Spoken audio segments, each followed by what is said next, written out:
आज दिनांक 26/3/2026 रोजी ग्रामीण रुग्णालय आटपाडीतून दुपारी वैद्यकीय सूचना प्राप्त झाली की मुलगी नामे ऋतुजा यमगर ही मृतावस्थेत दाखल झालेली आहे।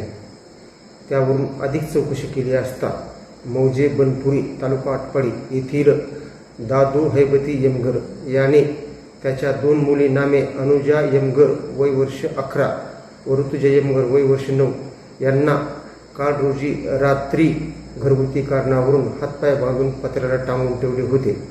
त्यामध्ये अनुजा यमगर ही गंभीर जखमी झाली असून तिला जीवे ठार मारण्याचा प्रयत्न केला असल्याने तिच्यावर आटपाडी येथे उपचार चालू आहेत व ऋतुजा यमगर हिला हातपाय बांधून लटकून जीवे ठार मारून तिचा खून केला असल्यामुळे तिचं पोस्टमॉर्टम करून प्रेत नातेवाईकाच्या ताब्यात दिलं आहे। आरोपीविरुद्ध गुन्हा दाखल करण्याची प्रक्रिया चालू असून गुन्हा दाखल होऊन पुढील तपास करत आहोत।